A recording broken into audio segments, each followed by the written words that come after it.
Bueno, la modalidad que vamos a hacer con el tema del taller, vamos a empezar a hablar nosotros primero. Ahí está el doctor.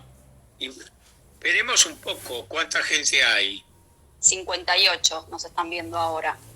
cuánto debería haber. No, eso no lo sabemos porque es en vivo, así que se puede conectar la cantidad de gente que quiera. Les estaba explicando que vamos a hacer primero la parte teórica, vamos a explicar un poquito lo que es el curso, el juicio ejecutivo, y los últimos 15 minutos aproximadamente vamos a dejar abiertos los comentarios para las preguntas. ¿Sí? Ahora los comentarios están bloqueados para que no nos distraigamos nosotros mientras estamos hablando.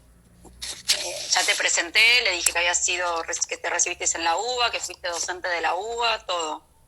Así que, si querés, podés empezar a hablar de qué se trata el juicio ejecutivo. Bueno, el juicio ejecutivo, buenas tardes a todos.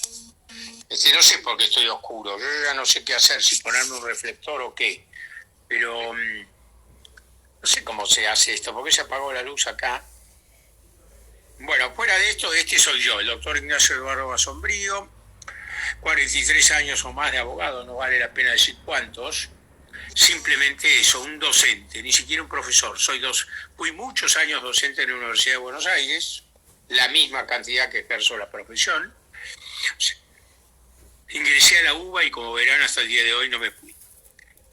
El juicio ejecutivo está dentro del el título 2 del Código Procesal, Introducción a los procesos de ejecución. El artículo 520 es el que define qué es un título ejecutivo, o cuál es, dice cuál es la procedencia. Y dice que se procederá por este medio, por este proceso ejecutivo, siempre que en virtud de un título que traiga aparejada ejecución se demandare por obligación exigible de dar cantidades líquidas de sumas de dinero o fácilmente liquidables. Esto es lo primordial, es absolutamente primordial. No hay posibilidad de un ejecutivo si no tengo sumas de dinero líquidas o fácilmente liquidables. Si la obligación o el título por el cual yo pretendo iniciar el juicio ejecutivo estuviere subordinado a alguna condición o prestación, va a ser de aplicación el 525, que es el que habla de preparar la vía ejecutiva. Si, por ejemplo, el ejemplo lo pone el mismo artículo, ¿no? El ejemplo de un instrumento privado donde tenemos que reconocer las firmas. El instrumento privado por sí mismo no podemos hacer una ejecución ejecutiva. Previo, tenemos que llamar a alguien, que es el deudor, para que diga si reconoce la firma o no. No se lo llama para que hable del contenido, se lo llama para que diga si reconoce la firma, exclusivamente para eso. ¿Estamos de acuerdo? Otro caso es el caso de la ejecución de alquileres, por ejemplo, donde puede haber una preparación de la vía ejecutiva, cuando debemos citar al inquilino para preguntarle dos cosas: si es inquilino y, en su caso, si contesta afirmativamente, que proceda a hacer entrega del último recibo.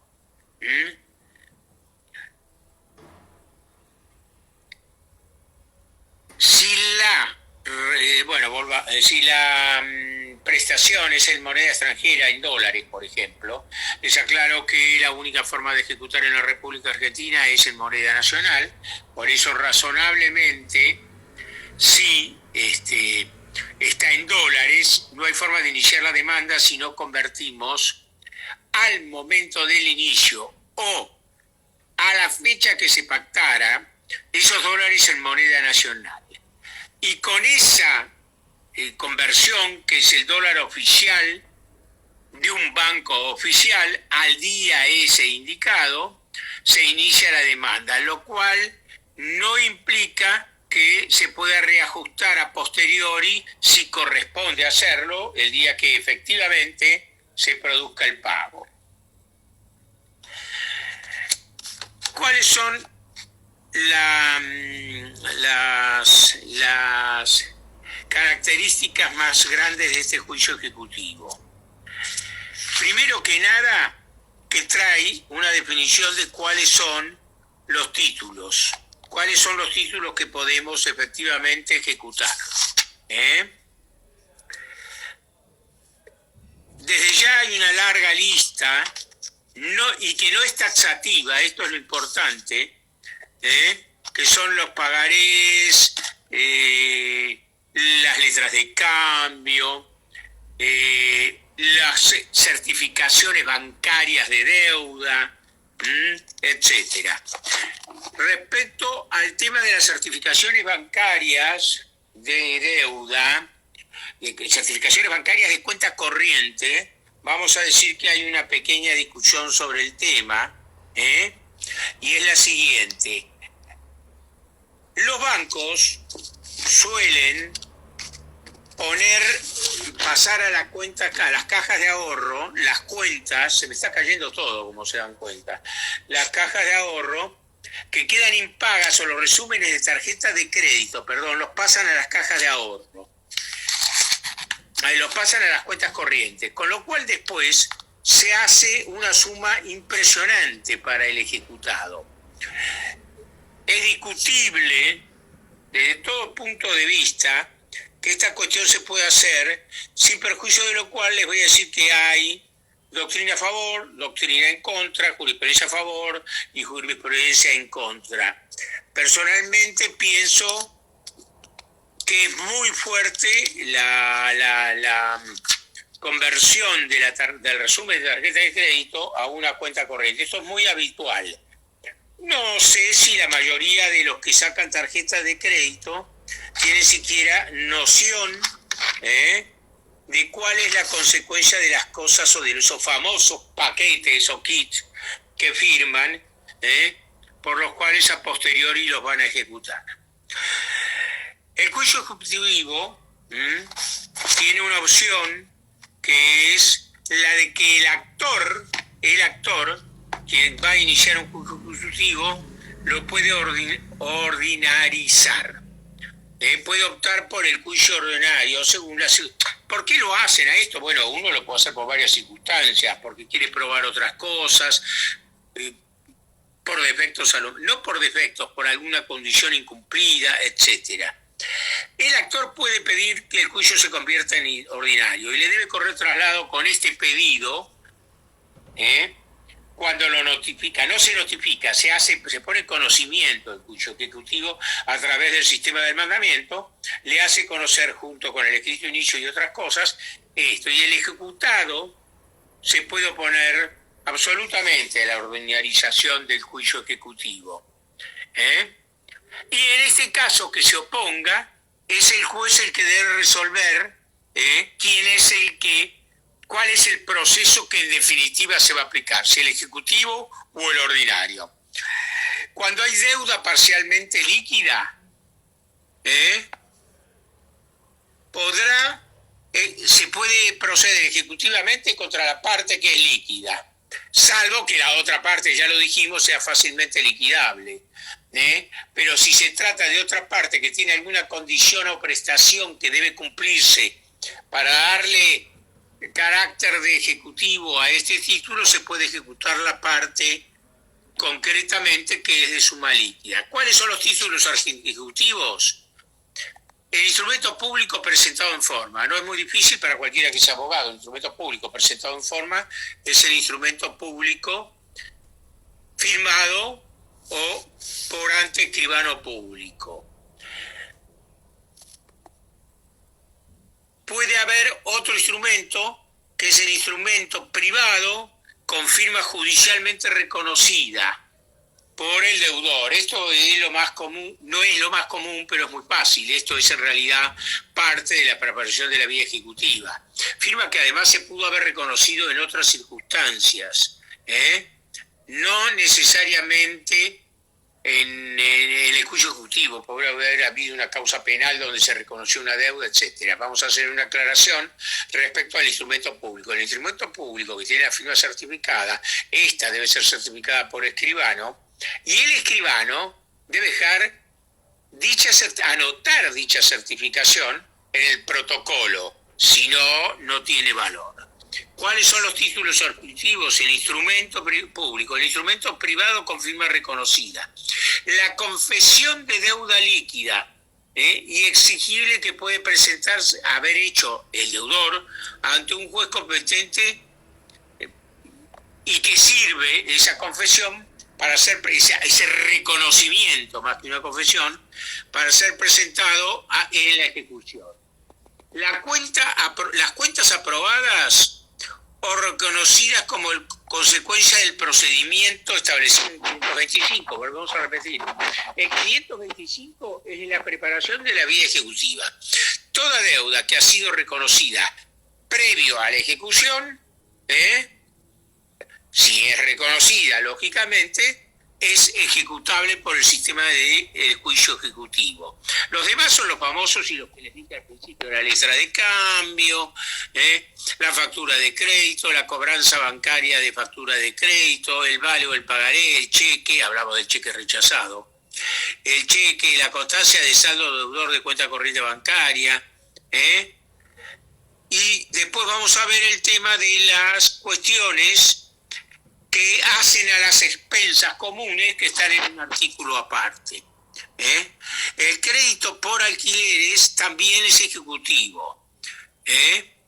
Y todos los títulos que tengan fuerza ejecutiva, reconocidos por la ley y que no estén sujetos a un procedimiento especial.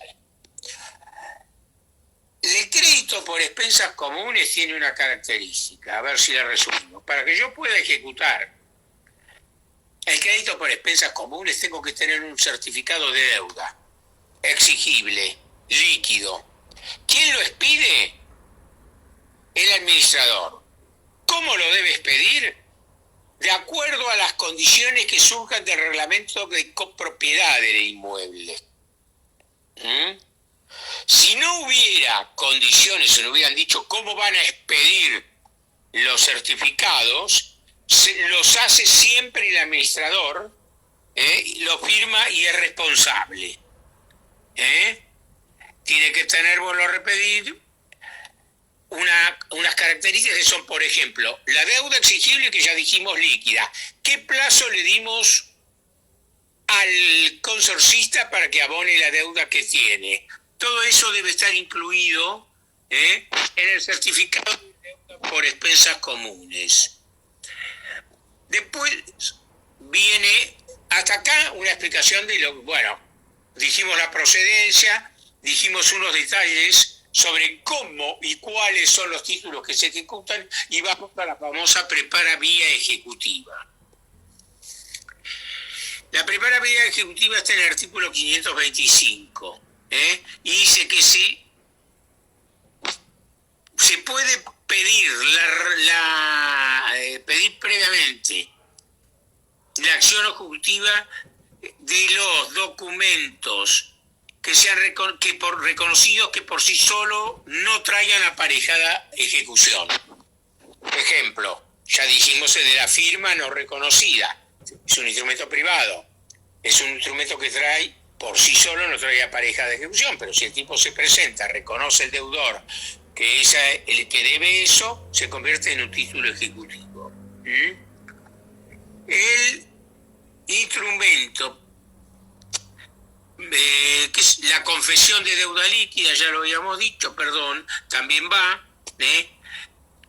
La ejecución de alquileres o arrendamientos, acá lo vuelve a tratar en el 525, eso prepara vía ejecutiva, que es la obligación de citar al inquilino, como ya lo habíamos dicho, que diga soy inquilino, este es mi último recibo de pago, o no soy inquilino.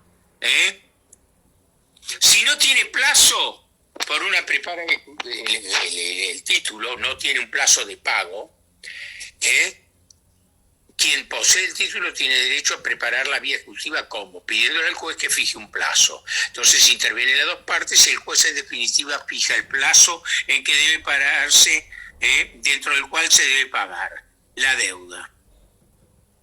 Y después otra de las formas, que es el último de los incisos del 525, es el que permite que se cita el deudor y si estaba en condición, con una condición el título, el deudor citado reconozca que la condición se cumplió.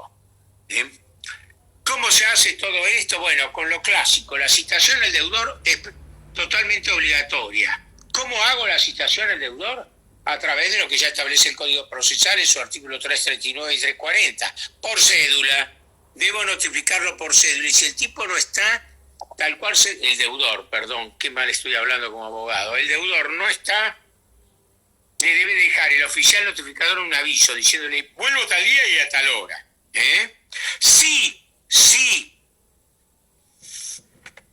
queda notificado, se presentará. Si no es notificado, queda reconocido el documento lo mismo. Y se procede a ejecución. Vas a hacer una aclaración. El hecho de que alguien se presente citado y diga reconozco, es mi firma, no implica reconocer el contenido del documento. Estoy reconociendo mi firma. Con esto basta para que pueda avanzar en el juicio ejecutivo. No puede hacerlo de ninguna otra manera que no sea personalmente el deudor. No puede hacer esa manifestación además que ante el juez. No puede ser reemplazado por gestores, por amigos, por representantes, por nadie. Como ya le dijera, si no justifica la causa de inasistencia a esta citación de reconocimiento de firmas, queda reconocido el documento y su firma.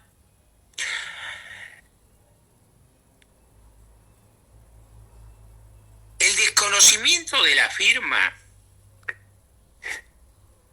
se presenta y dice desconozco la firma. El desconocimiento de la firma trae aparejada la necesidad inmediata de nombrar un perito calígrafo.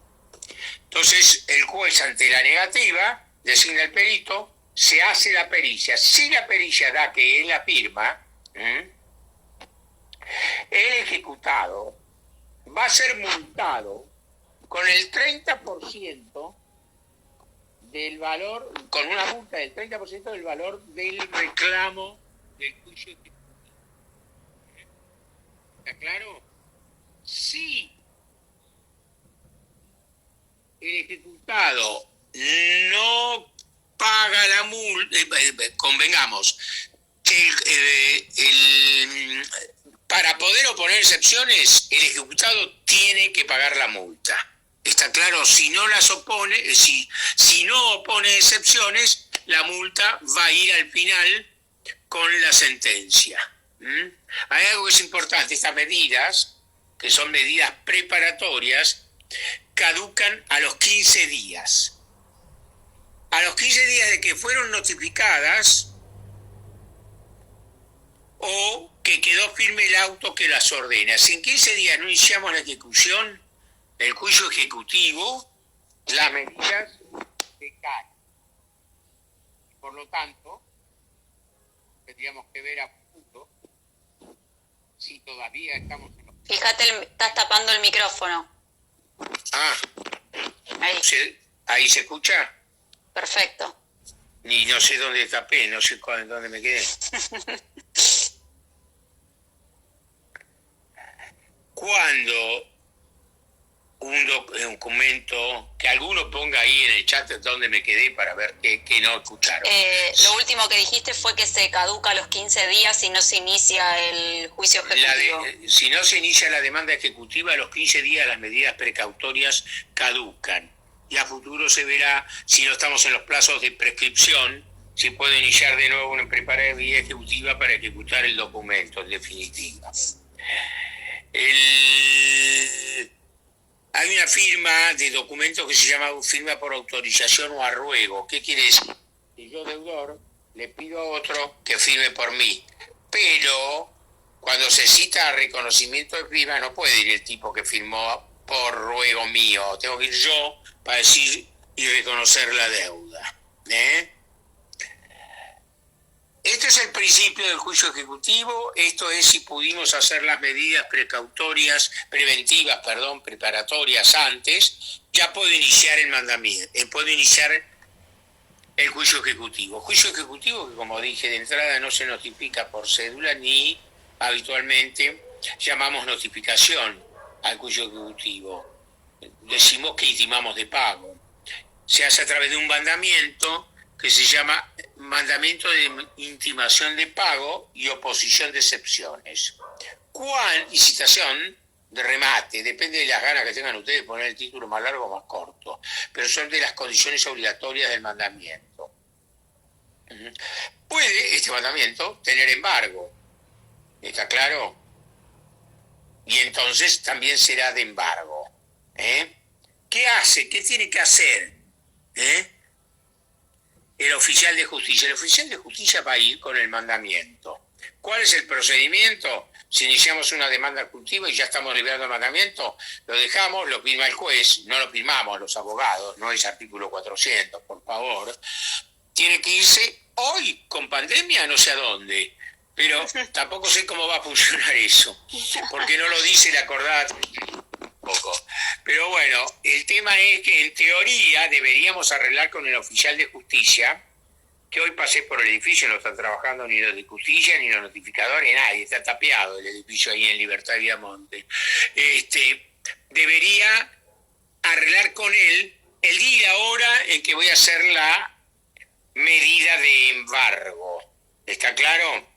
Entonces nos ponemos de acuerdo y vamos con él, porque es el único que puede embargar. No puedo ir yo, salvo que por alguna cuestión especial nos hayan nombrado oficiales de justicia, lo cual es muy raro y solo en muy pocas circunstancias se hace.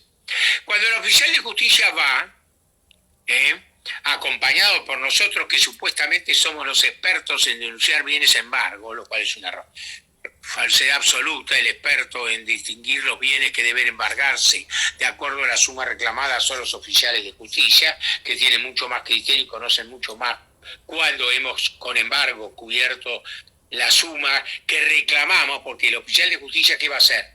Le va a va a golpear la puerta del edificio, lo va a atender Mica Quiroga, por ejemplo, una cliente, y le va a decir, señora, venimos a embargar, a reclamarle una deuda fundamentalmente. Le reclamamos 100.000 pesos más la suma de 50.000, que surge de dónde es la estimada para intereses y costas por el juzgado. Entonces va a tener que pagar las dos.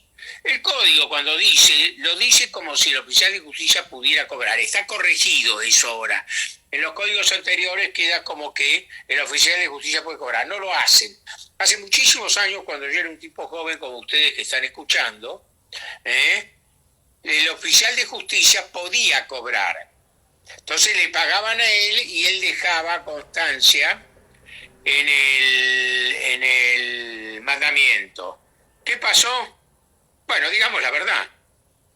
Hubo demasiados casos donde el oficial de justicia se quedó con la plata. Tremendo fue. Entonces, no aceptan hoy y no aceptan bajo ningún punto de vista los oficiales de justicia que le den plata. ¿Qué tiene que hacer la persona que fue intimada? Si quiere pagar, tiene que ir al día hábil siguiente a que se le produjo la intimación y depositar judicialmente, y con un escrito se presentará. Esta es una de las cosas que hace el oficial de justicia.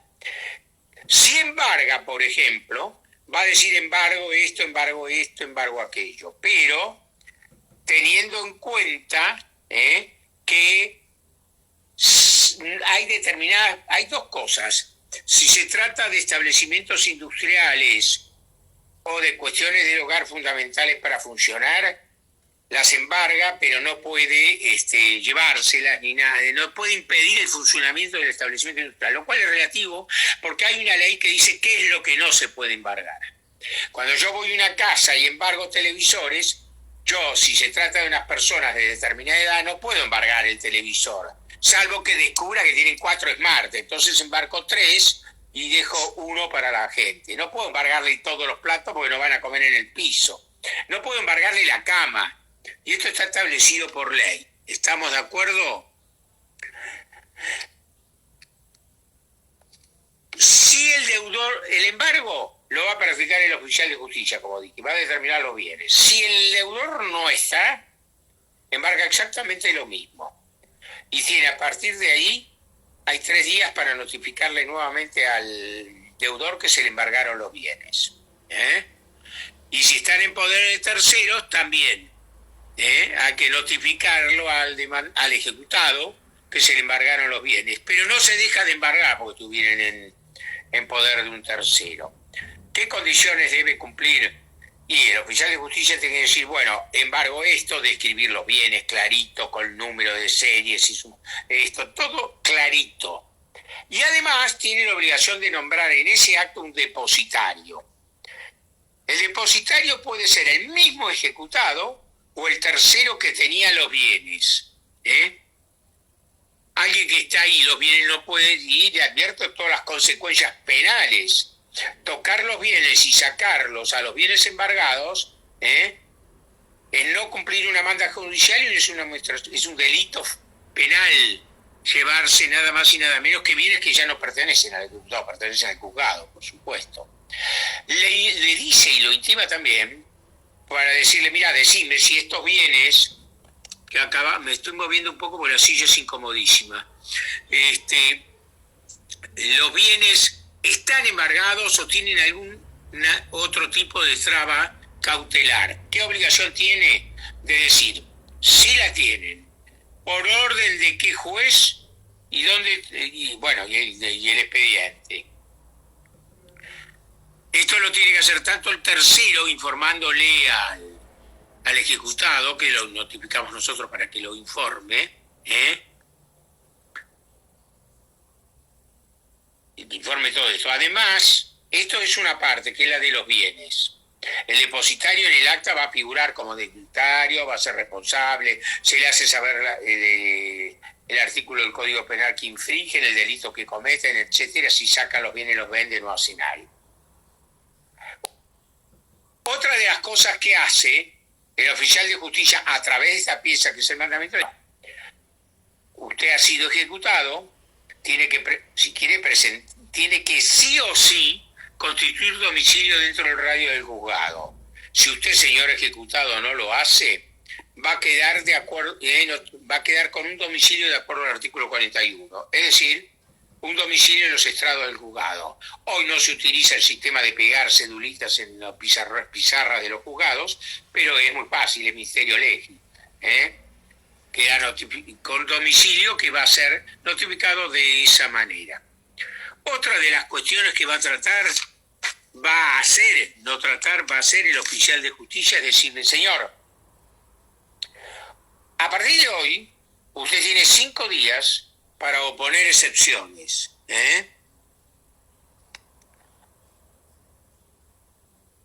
Las excepciones que existen en el juicio ejecutivo son muy limitadas. Esperen que quiero leerles el artículo.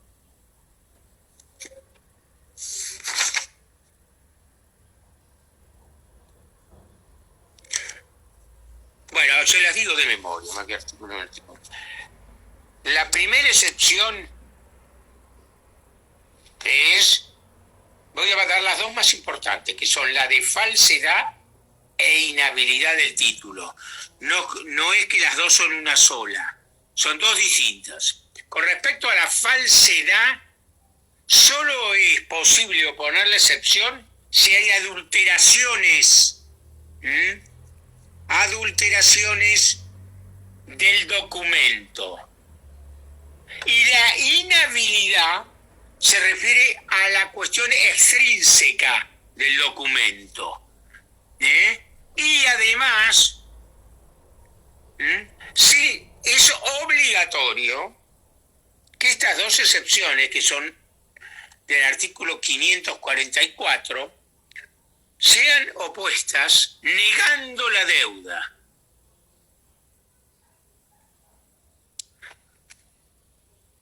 Perdón, no es así, estas son las que vienen.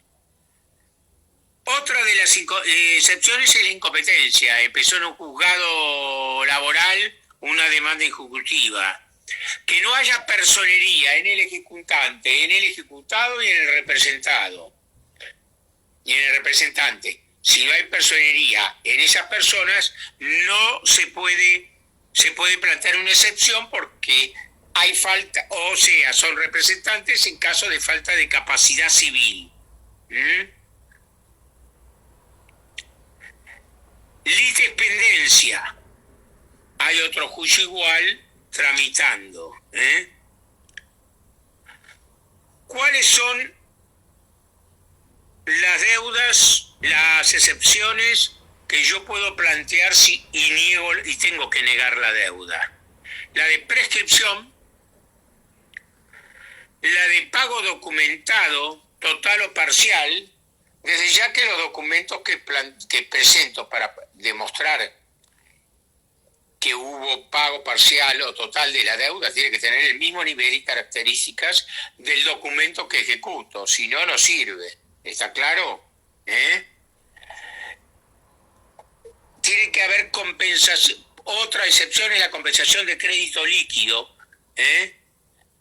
que lo hago también con un documento que traiga aparejada ejecución. El documento con el que pretendo compensar tiene que ser del mismo nivel, la misma categoría jurídica y ejecutiva que el documento con que estoy ejecutando.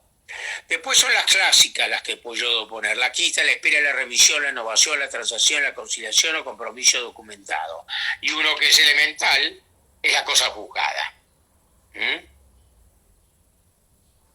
Estas son las excepciones que se pueden plantear específicamente en un juicio ejecutivo por parte del ejecutado.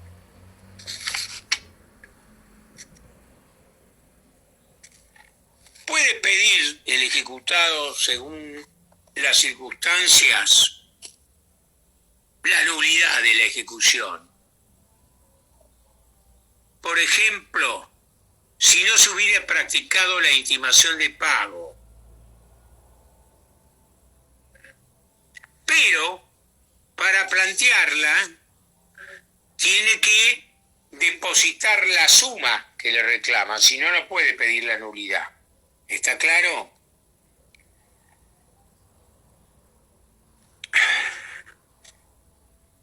Hay una cuestión acá que yo se las voy a leer porque estamos acercándonos a lo que le toca a la doctora Mori, que son las excepciones de puro derecho.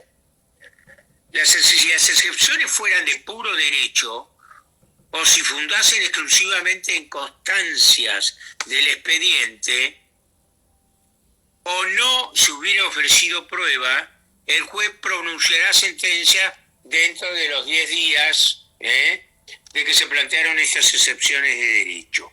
Cuando se plantean excepciones, el expediente se abre a prueba.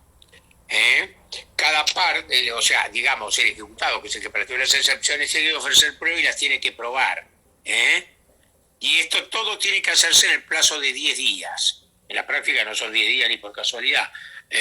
Estamos, y la nulidad, si la plantea, es por incidente de nulidad, no dentro del mismo juicio ejecutivo. Otra de las cuestiones por las cuales también el ejecutado puede pedir nulidad es que no se hayan cumplido las normas de la preparación de la vía ejecutiva previo a la ejecución. No le van a hacer caso o no le van a dar lugar a la nulidad, al pedido de nulidad, si no menciona el ejecutado las excepciones que no ha podido deducir, de manera que pueda probar con un grado de seriedad que la nulidad que plantea tiene sentido, es seria. ¿Está claro?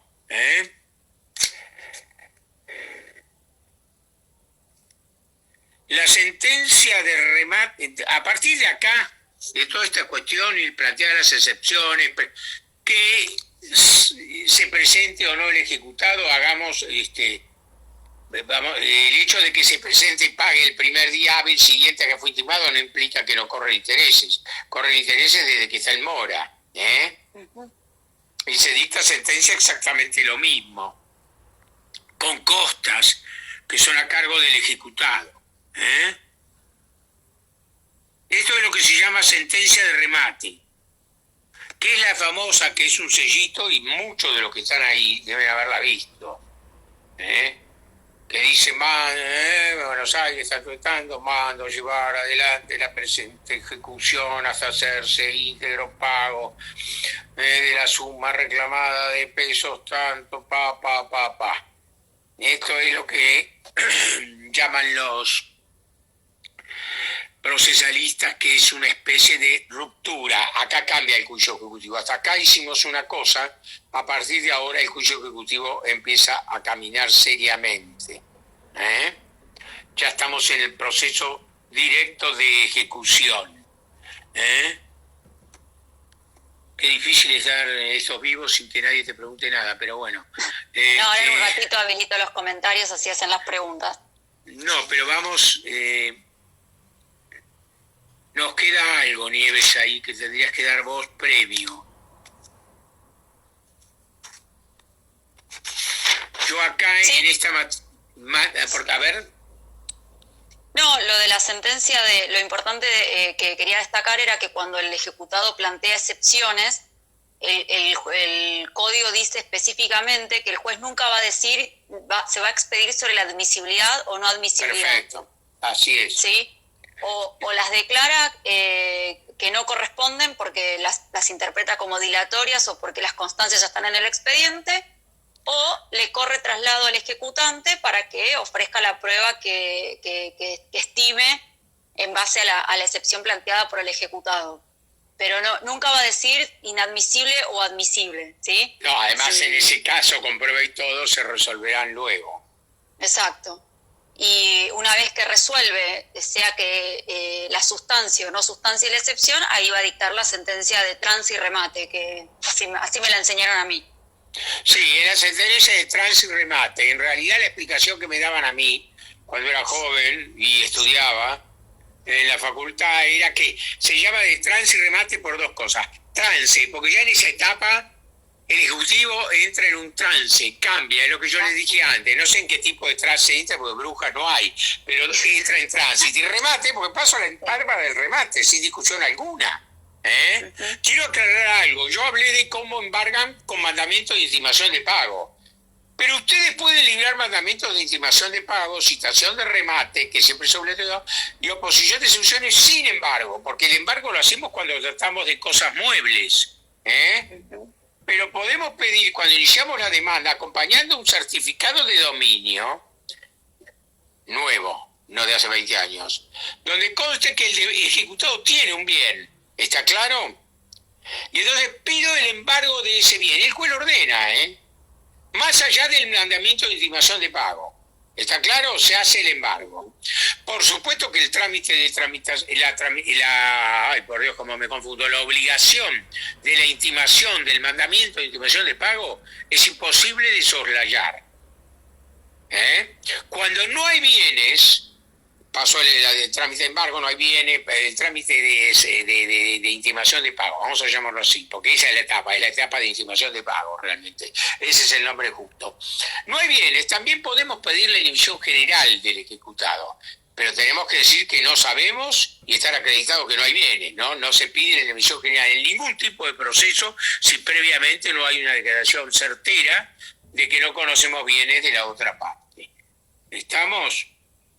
Y quiero que sepan que hay un artículo específico respecto a esto que yo dije, que es el 543, que dije que son irrenunciables la intimación de pago, la citación para poner excepciones y la sentencia. Nadie puede renunciar a eso. No sé dónde ibas a seguir vos, Nieves, porque yo me perdí. No, que una vez dictada la sentencia de remate, cuando después de todas las excepciones opuestas, el desconocimiento de firma y todo eso, se considera que el ejecutado planteó todo esto y obligó al ejecutante a iniciar este proceso. Entonces la sentencia, más allá del capital y de los intereses, va a fijar una multa entre el 5 y el 30% del monto del capital, lo dice expresamente el código, que es a favor del ejecutante. Que no es la misma multa de la que hablé yo antes, la negativa a reconocer la firma. Esa es el 30, no tiene opción. Exacto. Después, algo también que es importante es que, como generalmente los juicios ejecutivos, y sobre todo se da en lo que son materia de cobro de expensas y de alquileres, son vencimientos que son consecutivos, ¿sí? Se producen mes a mes. Entonces, muchas veces uno inicia el proceso de ejecución de expensas o de alquileres y en la tramitación de ese proceso hay otros vencimientos. Entonces, el código hace una distinción según que esos vencimientos se den antes de la sentencia o después de la sentencia. Si es durante la sentencia, lo que uno hace es denunciar esos nuevos vencimientos y se suma, o sea, no se tira el proceso para atrás, sino que se suma esos nuevos periodos vencidos, se suma al trámite que se está haciendo del proceso. O sea, se suma a la situación que está el proceso previo a la sentencia. Sí. Pero hay algo que no puede dejar de hacerse en cada cuota o periodo vencido que agreguemos, que por cada uno de ellos debemos librar mandamiento de intimación de pago. Siempre. Y cuando este vencimiento ya se dictó la sentencia de trans y remate y hubo vencimientos posteriores, para evitar volver a iniciar un juicio ejecutivo con las mismas partes y sobre el mismo objeto, también se hace, pero previamente se lo va a intimar al deudor a que presente comprobantes de pago, ¿sí? Y también se lo va a citar de intimación, ¿sí? Eso está muy claro en el código y es a fin de evitar un dispendio jurisdiccional y hacer un juicio de un juicio de un juicio. Ahora, si el juicio ejecutivo terminó, llegó a sentencia y el deudor pagó, y hubo periodos que se vencieron y uno como letrado no los reclamó en el proceso, ahí sí hay que iniciar un juicio aparte. ¿Sí? Eso, el procedimiento está... Exacto, no se puede evitar. Otra cosa que también dice... Sí. Quería aclararles algo, vieron que hablé de nulidades. Si se declarara nulo el juicio ejecutivo, les quiero aclarar que el embargo trabado subsiste. Subsiste por 15 días, a los efectos de que se inicie un nuevo juicio. Claro, si no lo inician, ese embargo ya deja de subsistir. Después, como el doctor les había mencionado antes, que a opción del actor, el actor puede optar entre un juicio ordinario o un juicio ejecutivo cuando inicia. Pero también esto se puede dar en forma posterior al juicio ejecutivo. Quizás quedaron defensas que no se pudieron proponer y oponer en el juicio ejecutivo por lo escueto que son las oposiciones que se pueden hacer. Por el hecho de que son taxativas y únicas, exacto, como dice el código, únicas las excepciones que se pueden plantear. Exacto, entonces tanto el ejecutante como el ejecutado puede iniciar un juicio ordinario posterior, ¿sí? Si se inician en forma conjunta, o sea, mientras se está tramitando el juicio ejecutivo, el juicio ordinario no paraliza el trámite del juicio ejecutivo, ¿sí? A veces quizás puede ser una estrategia del ejecutado, mientras se está tramitando el juicio ejecutivo, iniciar el proceso ordinario con la expectativa de frenar la ejecución, pero no. ¿Sí? Si hay sentencia en el juicio ejecutivo, les aclaro que tanto ejecutado como ejecutante no pueden de ninguna manera ordinarizar si previamente no están cumplidas las condenas dispuestas en la sentencia. Exacto, lo dice también expresamente el código, que sí o sí debe cumplirse con la condena que salió en el juicio ejecutivo. Sí, algo también que es interesante es que las sentencias son apelables, por supuesto, y el efecto en que se concede es con efecto diferido. Sí, también lo dice expresamente el código.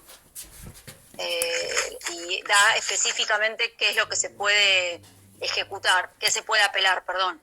El 554 detalla expresamente cuáles son las resoluciones que se pueden apelar y por qué, ¿sí? Por ejemplo, cuando las excepciones, el juez decidió que las excepciones se resuelven de puro derecho, como comentaba el doctor antes, o cuando se considera que en un futuro juicio ordinario causaría un gravamen irreparable en el deudor, entonces en ese caso también se pueden apelar.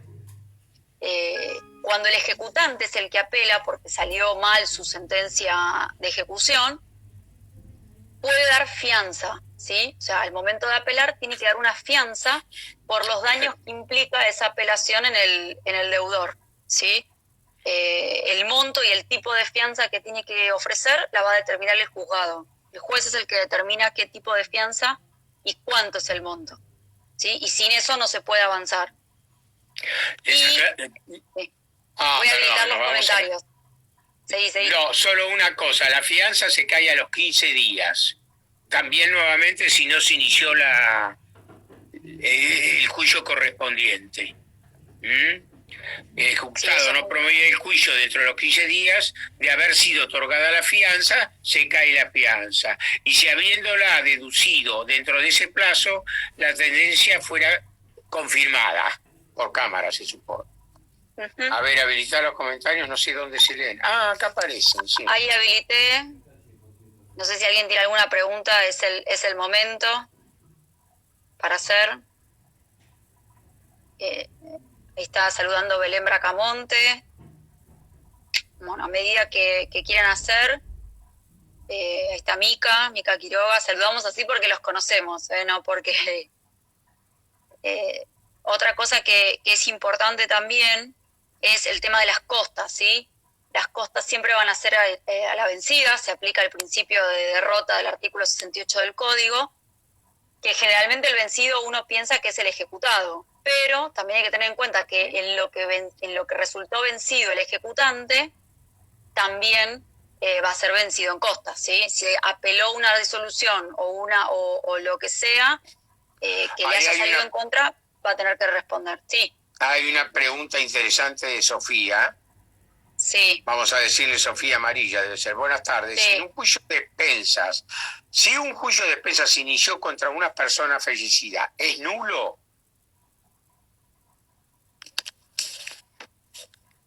No, porque se inició mientras estaba vivo. Irá a la sucesión a ejecutarse después. No, pero no pregunta eso, ¿eh? Se inició contra una persona que evidentemente, quiero entender que Sofía dice eso, ya fallecida. Ah. No que se murió en el camino. Y si vos sabés que si la persona falleció, la obligación de uno es denunciarlo en el expediente, o sea, porque uno inicia una ejecución de expensas contra el titular de la propiedad. Si uno tiene que acompañar un informe de dominio necesariamente porque es una de las condiciones para la ejecución de expensas, para acreditar que estaban a cargo del propietario. Si el propietario pero resulta aparte no podés hacer un juicio ejecutivo porque en definitiva el deudor se fue de paseo, hablando mal y pronto. Entonces lo que vas a hacer, Sofía, es evidentemente iniciar un juicio de expensas, pero contra los herederos. Entonces vas a tener que acreditar, cuestión compleja, pero primero vas a tener que averiguar dónde tramita la sucesión. Si no la inician ellos, la inicias vos. Y segundo, a partir de ahí pedirás los embargos, etcétera, que correspondan respecto a los bienes que integren el acervo hereditario. Pero no es técnicamente los herederos quienes pueden ser ejecutados porque no firmaron el documento. Ahora, si mañana de alguna forma distorsionada aparecen reconociendo la deuda y la pagan, carecería de sentido que la paguen ¿cómo se dice? En un juicio ejecutivo de ejecución de expensas. Seguramente ahí depositarán, etcétera. Ahora, lo que vos preguntás es, ya le iniciaron, se murió en el camino. ¿Es nulo el juicio ejecutivo? Y no tengo más ejecutado. No sé si es nulo, no lo puedo seguir. No dice específicamente el código si son nulos o no. No sé si esto le responde, pobre Sofía, en este momento nos odia el doble, porque en vez de aclarar... Sí. Yo creo que no es nulo, que la nulidad son los dos supuestos. No es nulo, las nulidades por las nulidades mismas no van, y las nulidades tienen que ser muy cuidadosas, y no es el caso específico que se establecen en el Código Procesal respecto a las nulidades que se pueden plantear. Después te paso otra pregunta. Ceci Oule dice si hoy en día se están iniciando ejecuciones. El tema de las ejecuciones depende de qué. Porque, por ejemplo, las ejecuciones de alquileres están paradas por lo que se llama, por lo del decreto de la suspensión de desalojos y ejecución.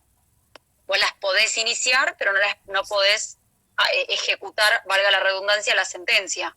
Puede llegar una sentencia y algún día cuando el decreto deje de estar vigente, poder continuar. Es igual que los desalojos. Sí, además está vigente ese DNU del tema de los alquileres.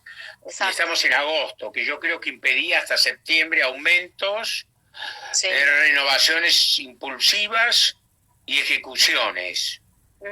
Ahora, si Cecilia pregunta concretamente, ¿puede el fuero comercial? Bueno, un poco, yo no sé si están iniciándose hoy ejecuciones. Hay un millón de cosas que teóricamente uno cree que se están iniciando y así no funcionan. Uno cree que el fuero laboral está funcionando. Presenté 3 escritos y me dijeron que era un tipo simpático, pero que me vaya el diablo.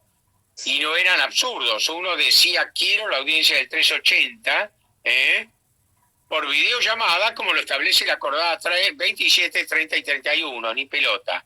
Otro era simplemente, ábrase a prueba, me pusieron. Bueno, fenómeno, proveeme la prueba. No, no podemos. En comercial está más restringido. Yo te soy honesto, no vi en estos días la resolución de la Cámara Comercial respecto a cómo actúan.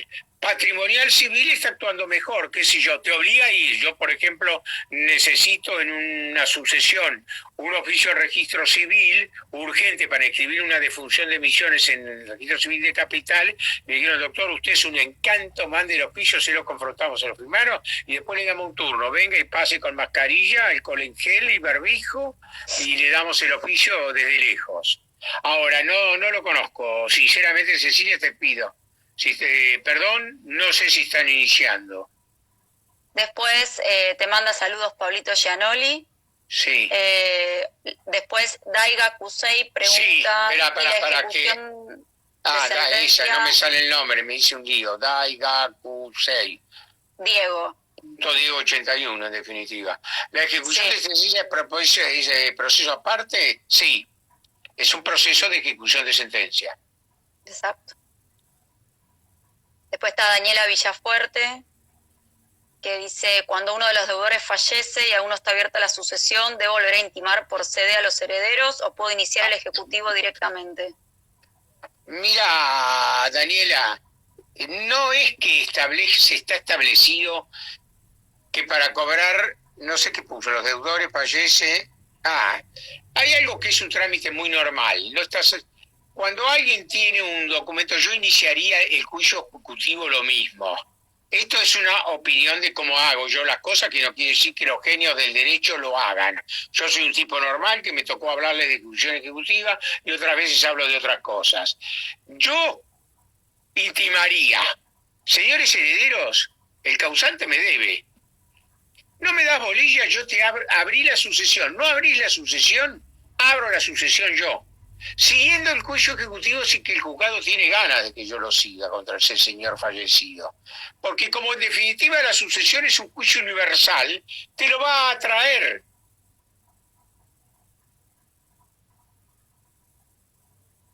Después, sí.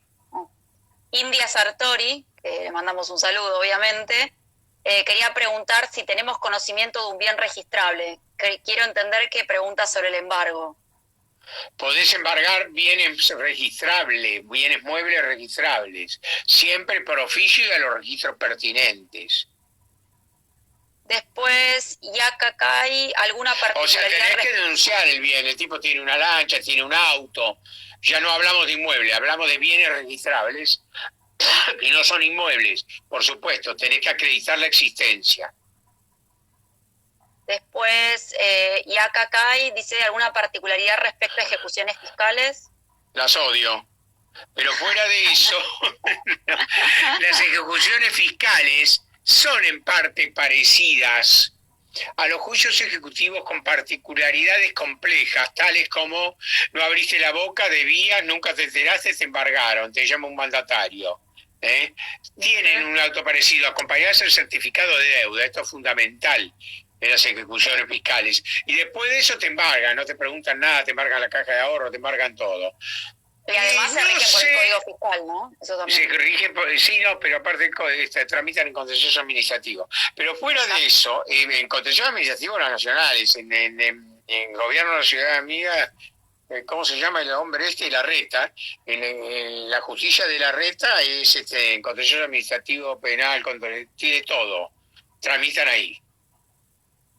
Después, y me faltan La 4 inhabilidad minutos. del título, Serafín, no es cierto que no la expliqué. Te dije que la inhabilidad del título, había 2 excepciones del inciso cuarto, cuando podés oponer excepciones, la falsedad y la inhabilidad. La falsedad, dije, cuando está adulterado el documento, excepción que vas a plantear más allá de si hubo un prepara vía ejecutiva y vos reconociste la firma, no quiere decir que reconociste el contenido. Vos planteás esa falsedad, adulteración. Y la inhabilidad son las cuestiones extrínsecas del título. Todo, cuando vimos títulos, es que no estamos viéndolo hoy, ¿no? Pero cuando vimos títulos ejecutivos, vimos que son las condiciones extrínsecas del título, ¿ok? Si esas no están cumplidas, el título es inhábil. El pagaré no puede ser de cualquier forma. La letra de cambio no puede ser de cualquier forma. No sé si Serafín fui claro. Después, María Angélica, y creo que es la última porque se va a cortar si no, el Consejo de Propietarios en juicio de expensas, ¿tiene intervención? El Consejo de Propietarios No, es me perdí. Estaba leyendo las de Gabriela Papalardo, entonces me fui al diablo. No, que el Consejo de Propietarios es un El Consejo de Propietarios no actúa solo. Opcional. No. No, opcional nada, no actúa solo, actúa por la administración. El Consejo de Administración tiene que tener un administrador que actúa el nombre de él y tiene que tener su propio reglamento de copropiedad que tiene que establecerlo.